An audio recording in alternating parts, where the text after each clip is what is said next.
Welcome back to Football Matters. I've been requested to do a video on conference realignment with the formation of these super conferences that seem to be going on all around us every day. New teams are moving. California teams are moving to the Big Ten. It's just craziness. But I'm going to give you three options on how the SEC could do it and do it well. My first option for the super conference is 3-team pods. And the first team will be Oklahoma, Texas, and A&M in one pod. Then Mizzou, Arkansas, and LSU in another pod. Third pod would be Vandy, Ole Miss, and Mississippi State. Fourth pod would be Alabama, Auburn, and Tennessee, followed by Florida, Georgia, South Carolina. And I know what you're thinking. You've only got one team left, Kentucky, and you're right. But then they'd have to bring in two more teams. And I'm guessing, I have no reason to, I'm just throwing these names out there. Has nothing to do with anything. I'm just going to put these two names out there so that I can finish out this segment. And it would be Kentucky and something like North Carolina and Clemson would finish out the last pod. And then you'd have teams, 3-team pods that would alternate schedules playing each other every season. It would allow for not very often games against teams you like to see your team play against. And for the next option, it would go more NFL-style divisions. And it would be teams, 4-team pods, pretty much, divisions.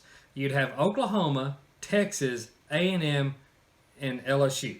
Then you'd have Arkansas, Missouri, Ole Miss, Mississippi State, Alabama, Auburn, Tennessee, and Vanderbilt.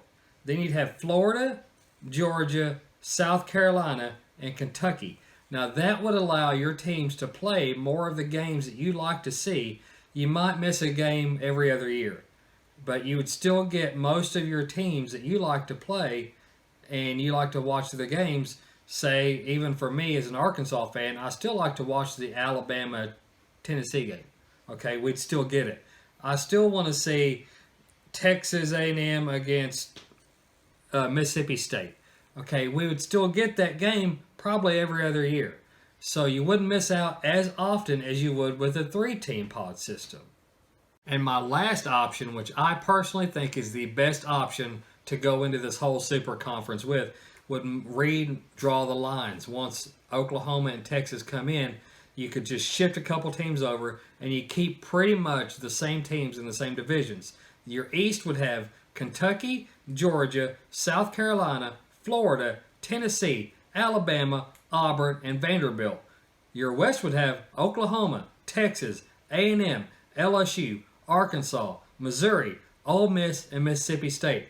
And I feel like this would be the best solution because you still have very competitive matchups every week. You have a couple games in there in the mix that I don't want to say are gimme games, but each side would have one team, as the teams are set right now, that would be a pretty winnable game.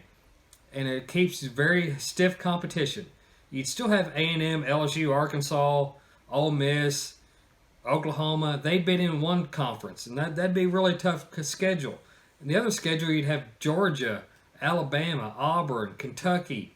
I mean, it'd be very competitive matchups, and you wouldn't lose any of your rivalries.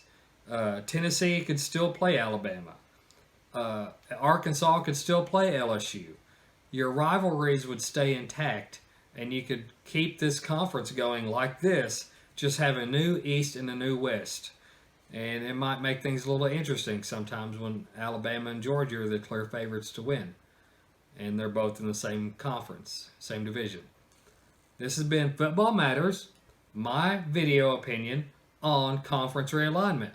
And I just want to say, remember, it's a game. It's only a game.